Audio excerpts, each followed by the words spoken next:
जीवन में हंसना बहुत जरूरी है, जीवन में प्रसन्न रहना बहुत जरूरी है। अच्छा, हंसी खुशी गई कहाँ? आपने कथाएं सुननी छोड़ दी, दिन भर मोबाइल चलाते हैं, दिन भर रील खिसकाते हैं। इसलिए जीवन में मोबाइल भी चलाओ, पर उतना जितनी आवश्यकता हो। थोड़ा सत्संग करो, दोस्तों के साथ बैठो, परिवार के साथ बैठो, सारे लोग बैठकर कथा सुनो, थोड़ा सा सत्संग करते रहो। एक घड़ी आधे की पुनियाद, तुलसी चर्चा राम की हरहि कोटि अपराध। यदि आप हंसते रहे, कथाएं सुनते रहे, तो आप टेंशन में नहीं होंगे, तनाव नहीं होगा। कितनी जिंदगियां सुधर गई कथा से, कितनों के जीवन में प्रसन्नता आई कथा से। भगवान के बारे में जानना बहुत जरूरी है। भगवान मंदिर, रोज मंदिर जाओ, रोज माला जपो, इसकी जरूरत नहीं है। फिर किसकी जरूरत है? अपने मंदिर को, अपने मन को ही मंदिर बना लो। संत जन कहते हैं कि मंदिर रोज जाने की जरूरत नहीं है, मन को ही इतना साफ कर लो कि मन ही मंदिर हो जाए। और जब मन ही मंदिर हो जाएगा तो मंदिर में बैठे भगवान मन मंदिर में आके बैठ जाएंगे।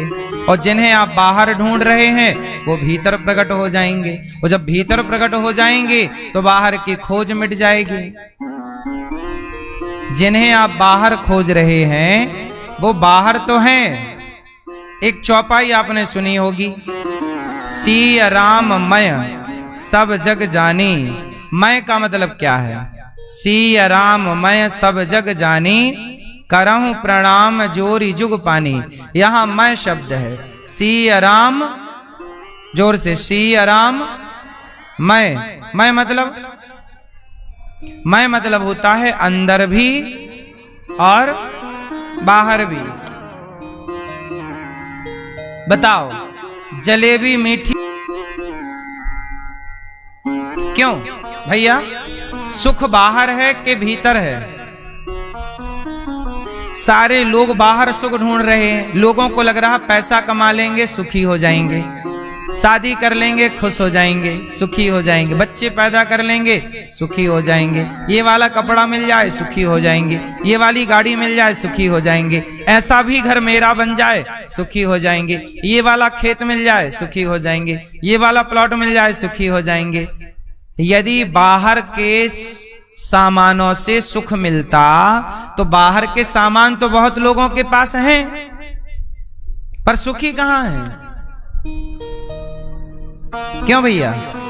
क्या लोगों के पास खेत नहीं है, कि बच्चे नहीं है, कि गाड़ी नहीं है, कि बंगला नहीं है, कि घर नहीं है? क्या नहीं है?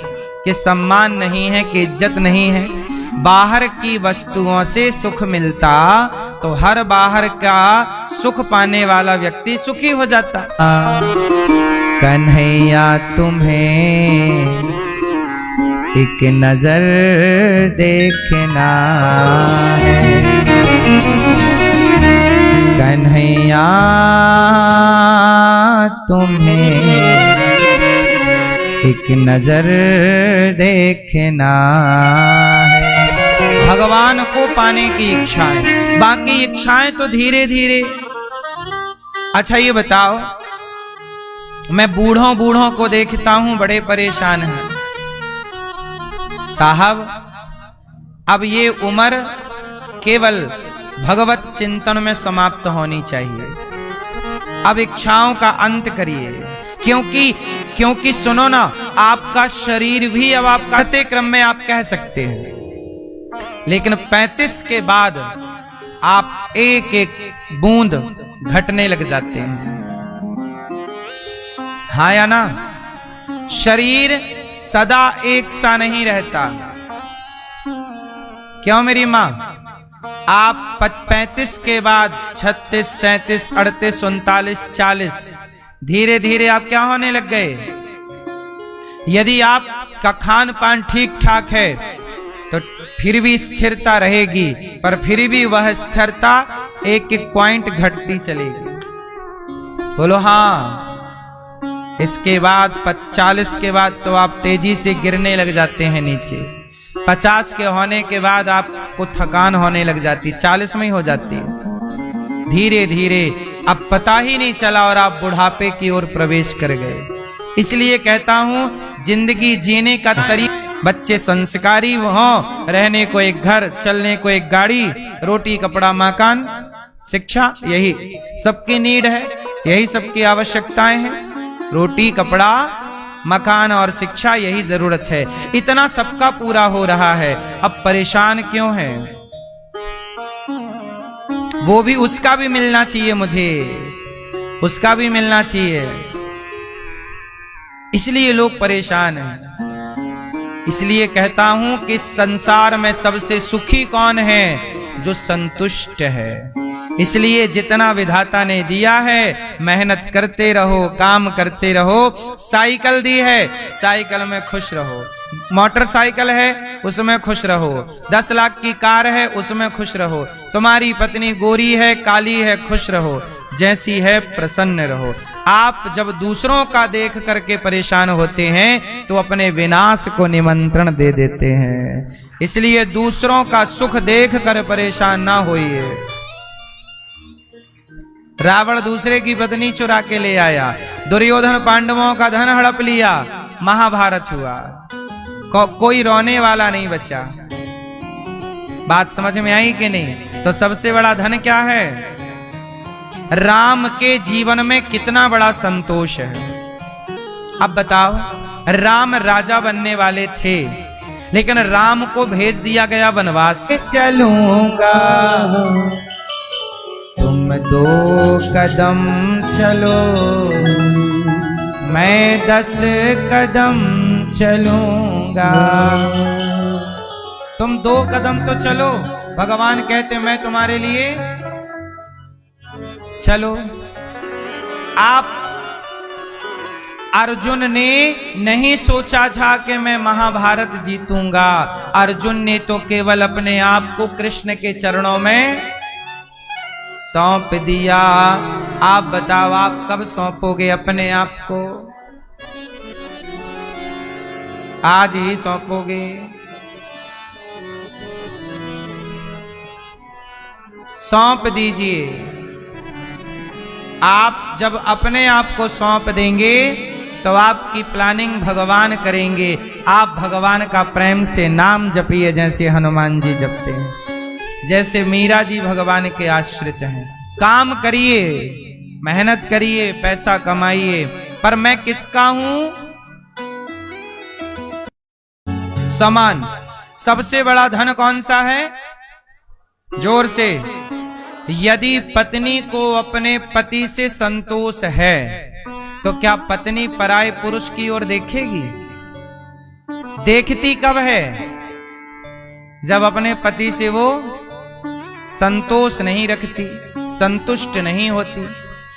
पति भी पराई औरत को कब देखता है? जब वो अपनी पत्नी से संतोष नहीं रखता। इसलिए अपनी पत्नी में, पति में, परिवार में, पैसे में जितना कमाते हो उसमें संतोष रखो। क्यों देखना है? अपनी ओर देखिए ना।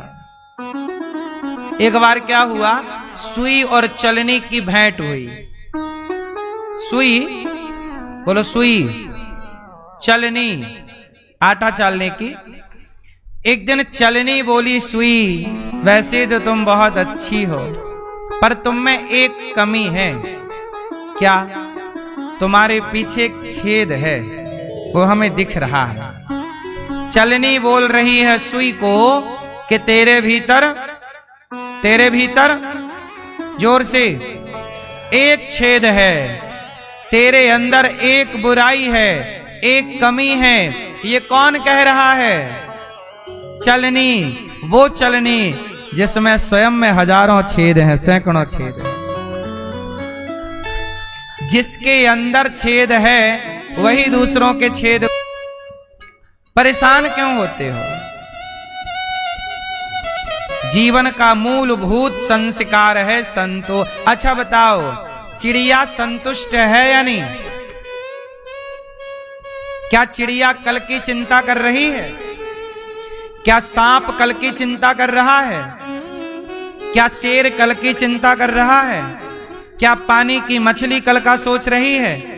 बोलो, 84 लाख योनियों में बताओ कल के लिए संग्रह कौन कर रहा है? केवल इंसान।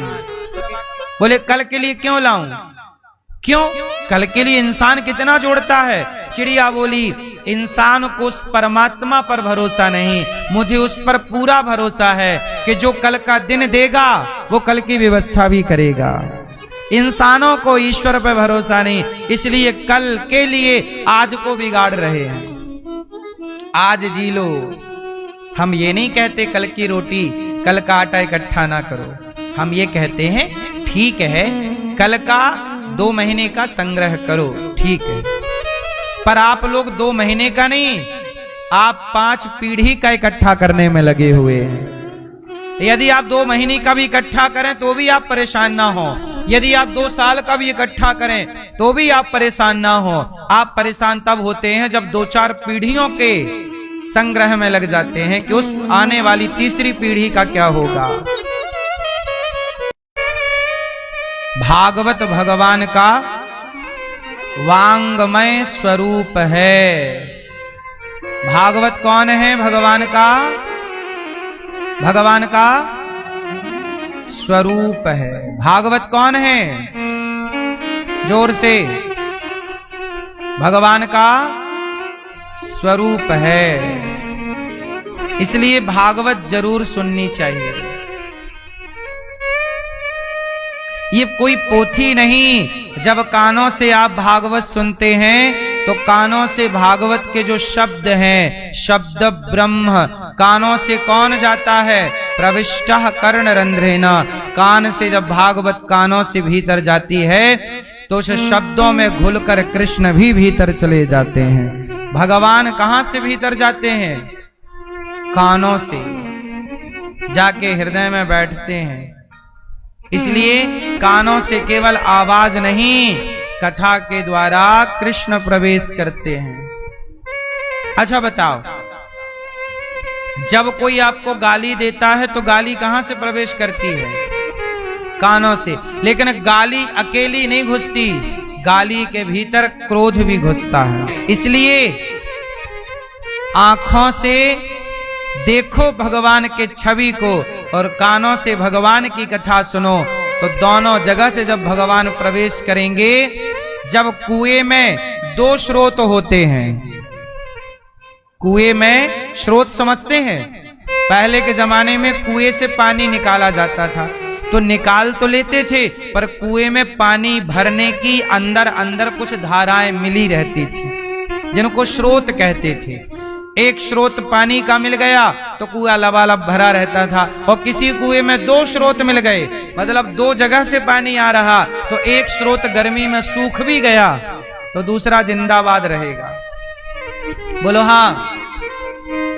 तो कुल मिला के हम कहते हैं कि हृदय के कुएं में भक्ति का जल भरना है, तो कानों के स्रोत को भी चालू रखो, मतलब कथा भी सुनो। नेत्रों के स्रोत को भी चालू रखो, मतलब नेत्रों से दर्शन भी करो।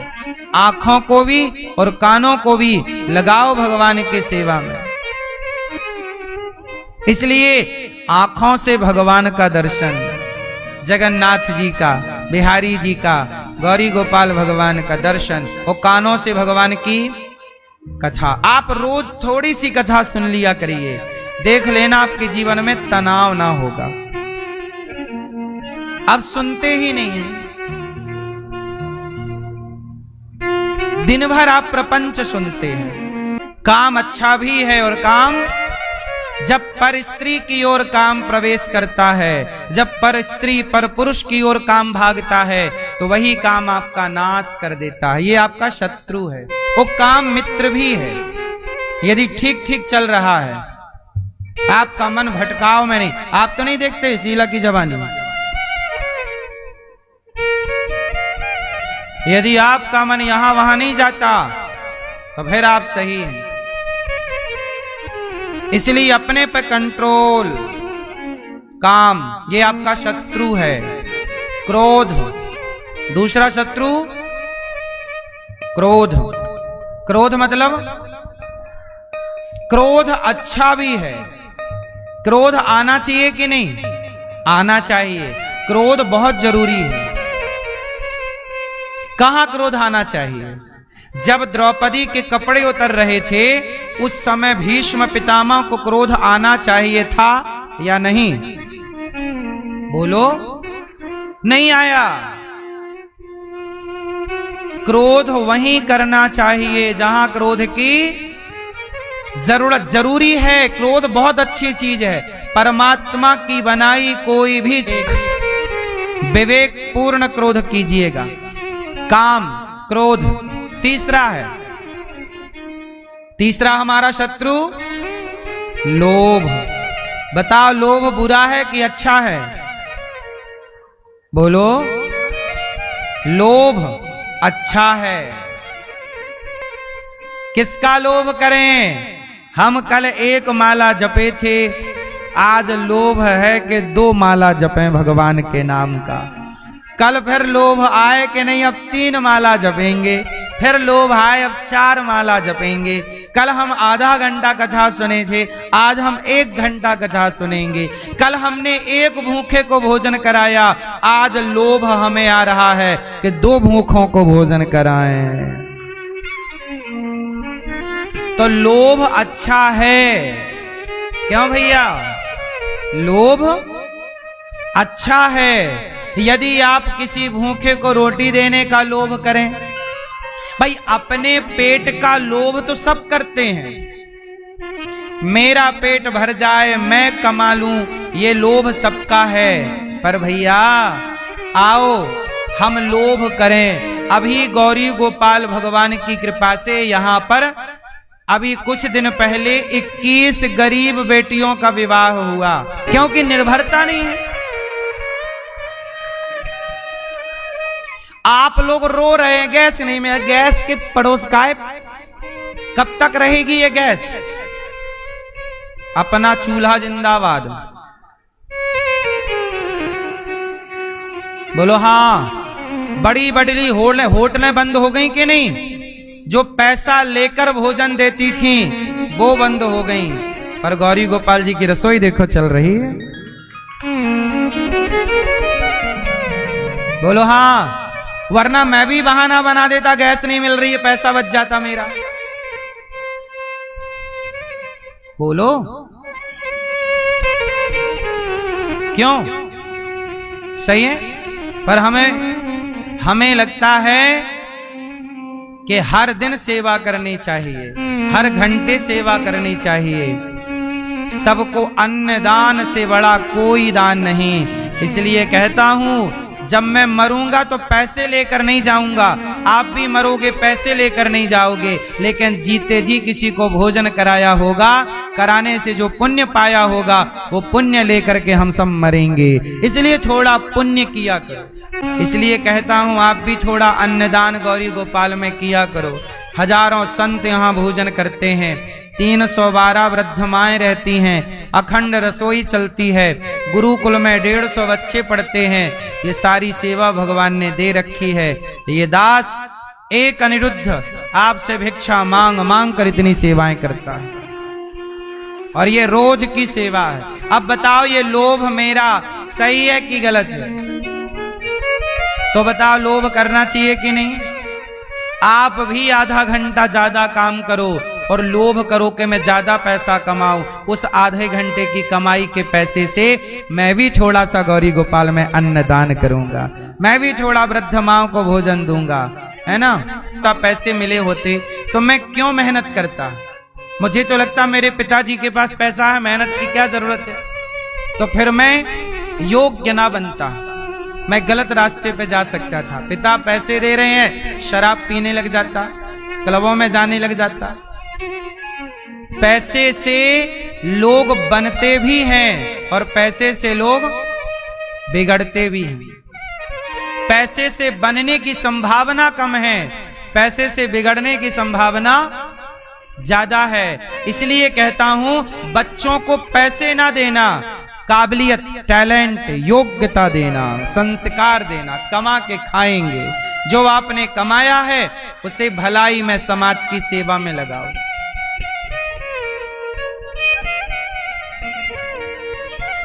पैसे बच्चे करेंगे क्या?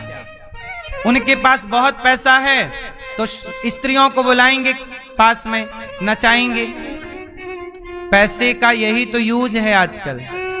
महंगी, जिसके पास जितना पैसा है, जिसके पास कम पैसा है पौआ पीता है 50 रुपया का, ज्यादा पैसा है तो वो 20,000 की दारू पी रहा है, और ज्यादा पैसा है 1 लाख की बोतल खोल रहा है, और ज्यादा पैसा है तो भैया मैंने सुना 10 लाख की भी बोतल आती है शराब की।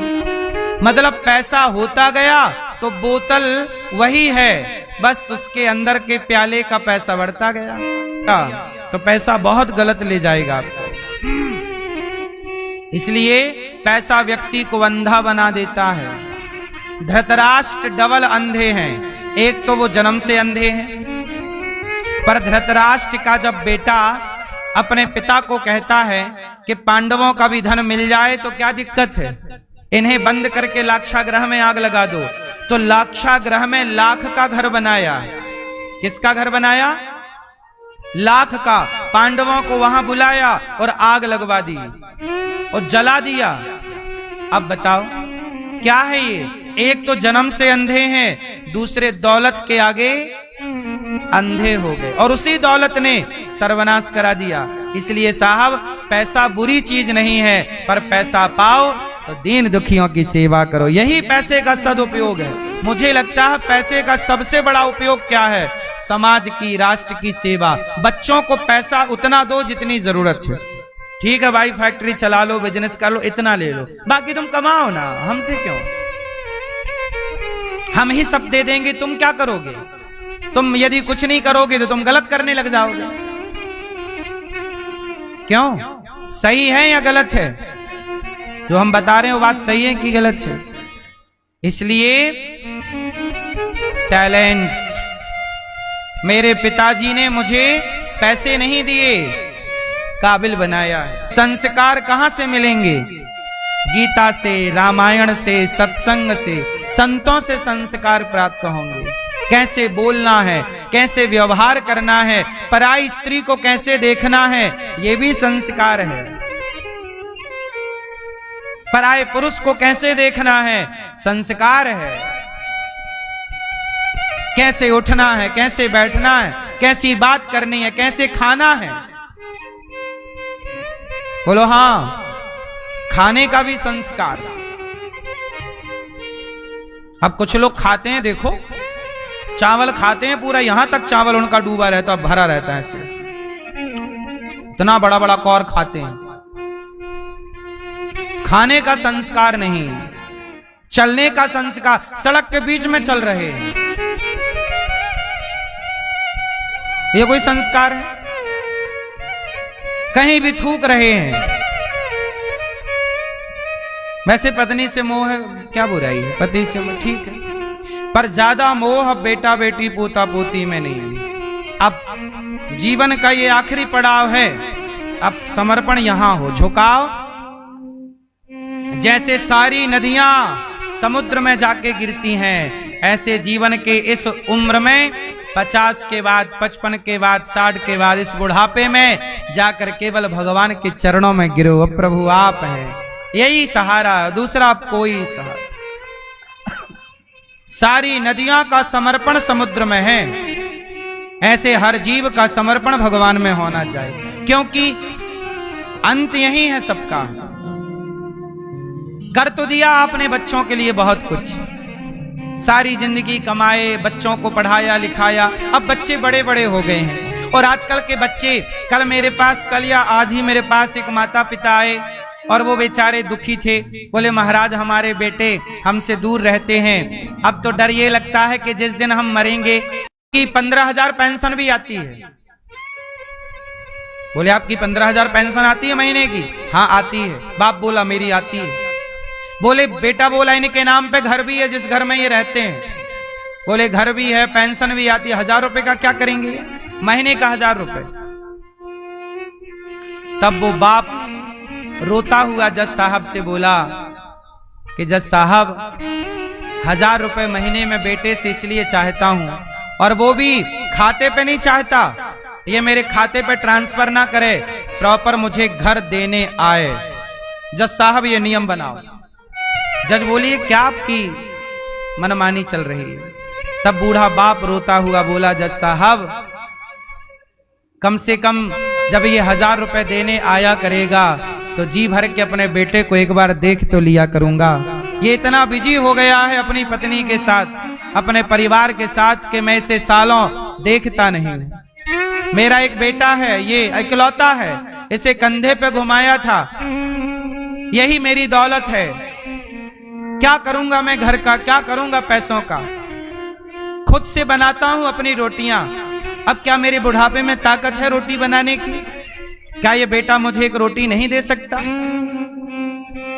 क्या मैंने इसको लड़कपन में रोटियां नहीं दी, इसके लिए नहीं कमाया? मैं इसके लिए कमाता रहा, ओवर टाइम काम करता रहा, पढ़ा लिखा के मैंने कर्जा लेके अपने नौकरी से कर्जा लिया और अपने बेटे को महंगे कॉलेज में पढ़ाया। भी गृहस्थी है, भगवान ने जिम्मेदारी दे रखी है, आपकी भी गृहस्थी है, ये दास की भी गृहस्थी है, हम भी गृहस्थ हैं। हम कोई जंगल में तपस्या करने वाले संत नहीं हैं। हम भी गृहस्थ में रह करके समाज की सेवा करते हुए अपने कर्तव्यों का पालन कर रहे। गृहस्थ का धर्म है अतिथि देवो भव। यदि आप अपने गृहस्थ का ईमानदारी से पालन करते हैं तो साधु संत को जो जप तप तपस्या करने से जो पुण्य मिलता है, गृहस्थ को अपने कर्तव्य का निर्वहन ईमानदारी से करे तो गृहस्थ को भी वही पुण्य मिलेगा जो साधु को जंगल में तपस्या करने से प्राप्त होगा। गृहस्थाश्रम संतों के आश्रम से भी, संतों से भी बड़ा आश्रम गृहस्थाश्रम है। बोलो हाँ। ये बताओ, ये साधु संत जो हैं, ये किसी गृहस्थ के घर ही तो पैदा हुए हैं? बोलो, कि किसी साधु के घर पैदा हुए हैं? इन संतों को, इन ऋषियों को जन्म देने वाली भी आप में से ही कोई माता होती है। इसलिए गृहस्थ आश्रम वो है जहां भगवान भी इसी गृहस्थ के घर, दशरथ जी के घर राम आए।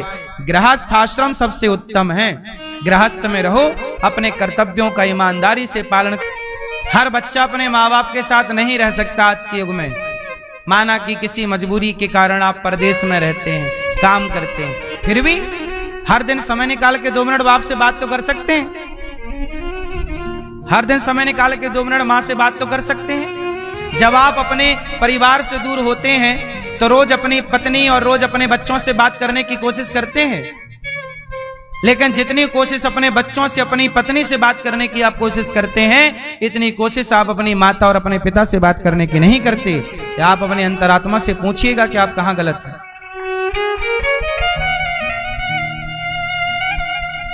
आप दूर हैं तो अपने बच्चों से आप जरूर बात करेंगे, पर अपने माँ बाप से बात करने की आप कोशिश भी नहीं करते। तो जब आप चाहते नहीं हैं बात करना तो फिर संभावनाएं कहां है किसी चीज की? जहां चाह है वहीं राह है, चाह ही नहीं है तो राह की क्या कल्पना बात करें? सही है। इसलिए आज सबसे ज्यादा परेशान बूढ़े लोग हैं, तनाव में हैं, डिप्रेशन है, क्योंकि उन्हें चिंता खाए जा रही है कि हमें है कोई रोटी देने वाला कि नहीं है।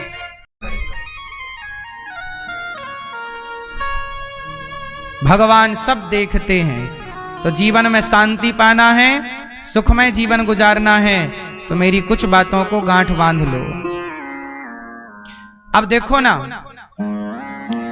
सूत जी महाराज ने, सूत जी ने अब कथा सुनाई कि सुनो, ये भागवत नारद जी ने भी सुनी। भागवत सुनी तो भक्ति का दुख दूर हुआ। पापी से पापी व्यक्ति भागवत सुने तर जाएगा। कोई पापी तरा? हाँ, एक पंडित जी थे, आत्मदेव। आत्मदेवः पुरे तस्मिन् सर्ववेद विशारदः। आत्मदेव नाम के एक पंडित जी थे, उनकी पत्नी का नाम था धुंधली। क्या नाम था? धुंधली नाम था। धुंधली नाम की एक स्त्री, जिसे कोई बेटा नहीं था, बेटी नहीं चीज। आत्मदेव जी बड़े चिंता करते, मेरा बेटा नहीं है, मेरी बेटी नहीं है, मेरा बेटा नहीं है, मेरी बेटी। परेशान थे बेचारे। एक दिन पड़ोसियों ने ताने मार दिया कि देख तेरे बेटा नहीं है, बेटी नहीं, इसलिए तेरे घर तुलसी सूख गई, और गाय भी तेरे घर बछड़ा बछड़ी को जन्म नहीं देती, बांझ है। मुझे लगा तू भगवान के लिए रो रहा है, मुझे लगा तू भगवान को पाने के लिए दुखी है, पर तू तो रो रहा है बेटे के लिए। अरे बेटों से सुख नहीं मिलता। संत जी ने खूब समझाया। आत्मदेव जी बोले ना, मुझे आपका ज्ञान नहीं सुनना, आप ऐसा करो कि मुझे एक बेटे की प्राप्ति कराओ, बेटे का आशीर्वाद दो, मुझे बेटा चाहिए। ठीक है। संत ने हाथ में जल लिया, एक सुंदर सा अभिमंत्रित करके फल पंडित जी को दिया। बोले अपनी पत्नी को खिलाना, तुम जिद कर रहे हो, संतान होगी, जाओ। अब लो भैया, पत्नी धुंधली को फल दिया कि सुनो भाग्यवान, ये फल खाओ, बेटा होगा। अब धुंधली बोली राम राम राम राम, फल खाने से भी बेटा होता है? उसे तो श्रद्धा थी नहीं। उसने चुपके से फल खिला दिया गाय को, और बहन को हुआ बच्चा, तो बहन का बच्चा पैसे से खरीद लिया धुंधली ने, और सब डिंडोरा पीट दिया कि मेरा बच्चा हो गया।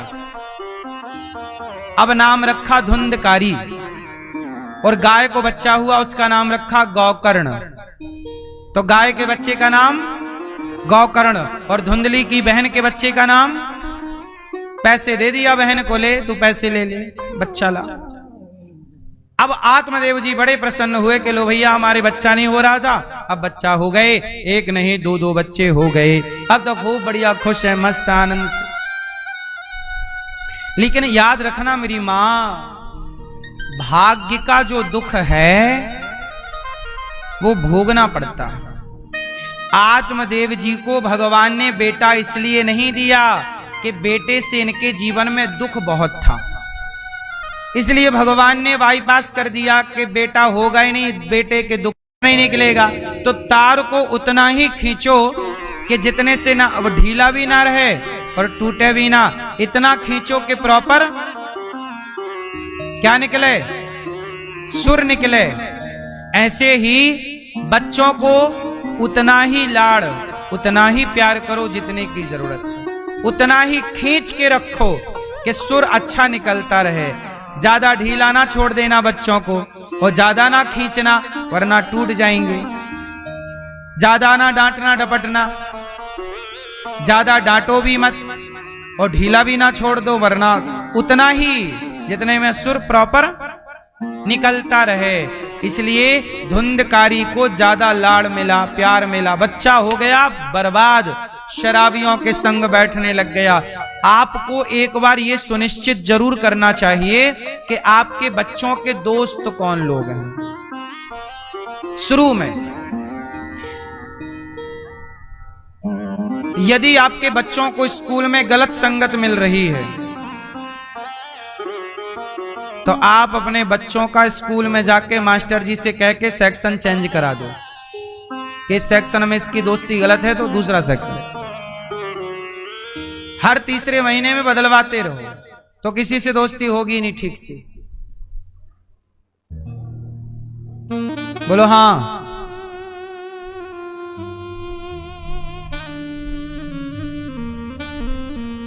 सेक्शन ए बी होता है ना स्कूलों में, चेंज करा दो। लड़के तब, कोई भी लड़का बुरा नहीं होता, कोई भी लड़की बुरी नहीं होती, बुरी होती है संगति। बुरी क्या होती है? कैकई माता बुरी थी क्या? कैकई मां को संगति मंथरा की मिली तो समाज बुरा कहता है।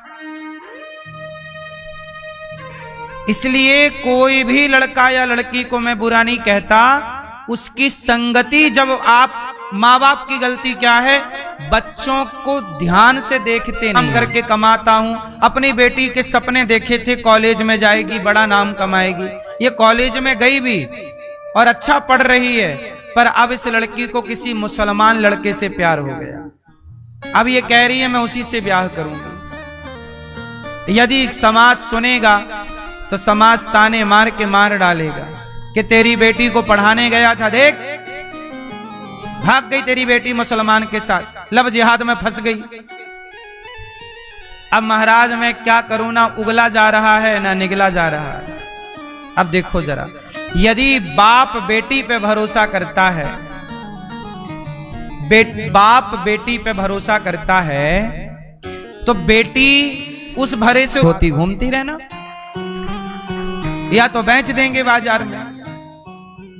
अब वो इस तरह से परेशान थी, इस तरह से डिप्रेस थी, परेशान थी, मनोहाल मनोदशा इतनी बुरी थी कि उसे ये नहीं पता कि मैंने कपड़े पहने हैं या नहीं। और यहीं सबके सामने वो घूम रही थी, वो चिल्ला और रही थी। और उसने कर लिया था शादी मुसलमान से, अब उसने भगा दिया। समाज में क्या चल रहा है, इसलिए कहता हूं हर पिता को, हर मां को थोड़ी देर बैठकर अपनी बेटियों को समझाया करो। थोड़ी देर बैठ करके चल बेटी कथा सुन लो, चलो बेटा। तुम कई बार कुछ बातें बाप नहीं समझा पाएगा, कुछ बातें मां नहीं समझा पाएगी, कुछ बातें गुरु को समझानी होती हैं। इसलिए गुरु की शरण होती है। जो बात आप लोग खुल के नहीं कह सकते वो हम कह सकते हैं खुल के। उम्र ज्यादा रेसो इसी उम्र में भागने का है। इसलिए आपसे मैं कहूं, जैसे जब लड़की 18 और 20 साल की होती है, लड़की या लड़के, तो आपने देखे होंगे चेहरे पे कील मुहासे निकलते हैं। यही उम्र होती है, शरीर की गर्मी कील मुहासों के रूप में निकलनी स्टार्ट हो जाती है। समय बदल रहा है, ये रहेगा साल 2 साल में ठीक हो जाता है। उसी तरह जब आपके अंदर जवानी आती है तो वासनाएं जागने लगती हैं। फिर लड़की को लड़कों का स्पर्श अच्छा लगने लगता है, लड़कों को लड़की का ये शारीरिक अटैचमेंट है। ये क्या स्पर्श अच्छा लगता है? लड़का छुए लड़की को, लड़की छुए लड़के को, तो उनको एक दूसरे का स्पर्श टच अच्छा लगता है, क्योंकि ये उस समय का जो स्पर्श है वो जवानी का स्पर्श है। और लड़के लड़कियों से क्या मान लेते हैं? बोलो जोर से, प्यार। उन्हें लगता है कि ये प्यार कर रहा, वो प्यार नहीं है, वो शारीरिक अटैचमेंट है, वो शारीरिक शोषण है जो आई लव यू का जाल फेंक के किया जाता है। आजकल सबसे बढ़िया है आई लव यू। किसी को कह दो, फंसा लो, शोषण करो, चलते बनो, हाँ या ना। इसलिए जब आपकी बेटी 18 साल की हो रही है, 20, 22, 23, 24 की है, थोड़ा नजरें रखो। और इसलिए कहते पुराने लोग, इसलिए विवाह टाइम पर करते थे। क्या करते? पढ़ाई बुरी नहीं है, आजकल लड़कियां भी लिव इन में रह के पढ़ रही हैं कि नहीं? बोलो हाँ। लिव इन क्या है? किसी लड़के के संग रह के पढ़ रही हैं, किसी लड़की के संग रह के पढ़ रही हैं। अरे जब किसी मर्द किसी लड़की के संग रह के पढ़ ही रहे हो तो समय पे विवाह करके पत्नी पति साथ में पढ़ो ना, क्या दिक्कत है? क्या एक भी रोमा माँ बाप की ओर से लगाया गया? किसकी द्वारा रचना हुई? पेट में मां रचने गई थी? बोलो भगवान। इसलिए आप ये कहते हो ये बेटी मेरी है, ये बेटा मेरा है, ये भी गलत है। सही क्या है? बेटा बेटी मेरी क्या, शरीर ही अपना नहीं है, ये सब कुछ भगवान का है। ये दौलत किसकी है? संपत्ति किसकी? हम लोग चोर हैं जो भगवान की दौलत को अपना मान बैठे। क्यों मैया? भगवान की प्रॉपर्टी को हमने, अब ये कहते हैं ये हमारा सर, ये मेरा हाथ, तेरा हाथ कब से हो गया? तेरे घर में हाथ की फैक्ट्री है क्या? ये हाथ तुम्हारा नहीं, किराए का है। पर व्यवहार में बोलना पड़ता है, मेरा हाथ, मेरी आंख में दर्द है, मेरे कान में, बोलना तो यही पड़ेगा, मेरा बेटा है, मेरी बेटी है। व्यवहार में जानो, पर रियल में ये समझो कि ये मेरा। व्यवहार तक तो ठीक बात है कि भाई बोलना ही पड़ेगा, आधार कार्ड में तो लिखवाना पड़ेगा कि ये बेटा है और ये बाप है। बोलो हाँ। लेकिन वास्तविक में ये जानो का दीपक जल रहा है इनके द्वारा, ये भी तो पुण्य है। ये सबसे बड़ा दान इन्होंने किया है। इन्होंने सत्संग करा के कथा का दान किया है। कितने भटकों को रास्ता मिलेगा इस कथा से, कितने लोगों की जिंदगी सुधरती है। आप में से कितने लोग ऐसे हैं जिनके जीवन में कथा के बाद बदलाव हुआ है, परिवर्तन हुआ है। ये देखो इतने लोग हैं, और इन सबके बदलाव की जिम्मेदार वो लोग हैं जिन्होंने कथा का आयोजन कराया है, जैसे आप आज करा रहे हैं। क्या आप लोग ना कराते तो कथा ना होती, फिर ये बदलाव ना होता। मतलब यहां अधिकांश लोग वही हैं जिनके जीवन में कथा सुनने के बाद परिवर्तन हुआ। शराबी की शराब छूट गई, जुआड़ी का जुआ छूट गया, लड़ाई झगड़े छूट गए। जीवन में जो प्राप्त नहीं हो पा रहा था वो प्राप्त हो गया। जीवन में जो उदासी, टेंशन, परेशान, कई लोग ऐसे जो मरने जा रहे थे, आत्महत्या का विचार था, पर भागवत सुनी तो जीवन में परिवर्तनकारी हैं जो अपनी माँ को मार मार के घर से निकाल देते हैं। ये हमारी एक मैया है, आप दर्शन कीजिए। ये मैया घर से निकली थी मरने के लिए, आत्महत्या करने के लिए। इनके बेटे ने इन्हें सताया, इनके बेटे ने इनको परेशान किया, प्रताड़ित किया, और जब मैया को घर से निकाला तो मैया आत्महत्या करने के लिए चली। रिक्शे वाले से कहा कि रिक्शे वाले भैया हमें थोड़ा नर्मदा जी के किनारे ले चलो। तो रिक्शा वाला बोला माता जी क्या करोगी? बोले मर जाऊंगी, पुल पे ले चलना, ऊपर से कूद जाऊं।